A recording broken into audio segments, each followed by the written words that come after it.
When looking for life on other worlds, astronomers tend to focus on the possibility of water on the planet's surface for a reason. They know it can sustain life like on Earth, but could life be based on some other solvent? Astronomers look at the empirical habitable zones around stars to find life, but we know that life could exist outside these zones. Imagine a bass in Beebe Lake, which freezes over pretty much every winter, and yet there are still plenty of bass in the spring once the ice thaws. The habitable zone is the same. There could be subsurface life outside of the limits, but we may never know because biosignatures are undetectable in those regions, at least for now. Since other solvents would have different boiling and freezing points than water, the habitable zone limits would be different. This would give astronomers a much greater range of space to search. So why is water such a good basis for life? Well, that's because it's a highly polar solvent, which is awesome for movement of molecules and chemical reactions that are necessary for any life. So surely it is possible for another highly polar solvent to be able to support life. But what solvents could we look at? The first candidate is the highly polar and also highly reactive sulfuric acid.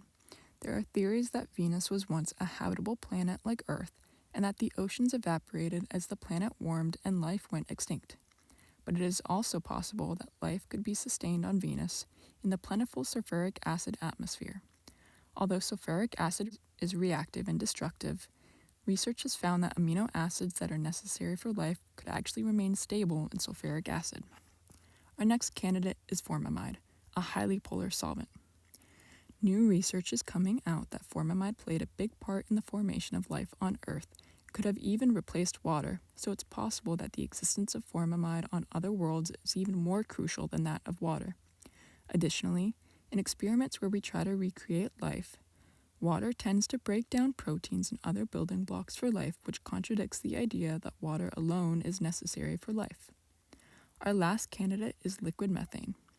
Methane is not very polar, so we don't think it could necessarily be a basis of life. However, we do think that life could exist in liquid methane, and that liquid surface water is not necessary for life to exist like previously thought.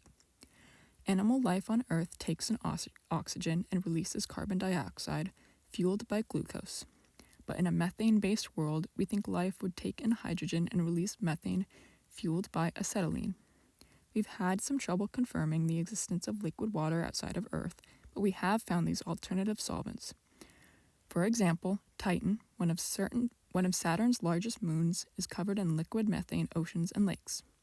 The bass from before surely wouldn't survive here, but what about some alien methane fish? We haven't found life like this yet, but you never know. Additionally, it is possible that formamide was delivered to Earth by a meteorite, and that more exists elsewhere in space, kind of like water. Formamide that has been found in comets is currently assumed to have come from the formation of the solar system. So where did the first formamide come from? Searching for formamide could prove to be about as difficult as searching for water, but we can look for it. We can look at the formation of stars and planets elsewhere in the galaxy to make some comparisons.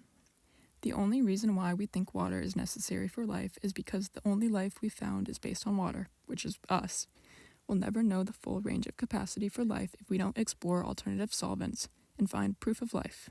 But what we do think is that it's entirely possible for life to be non-water based.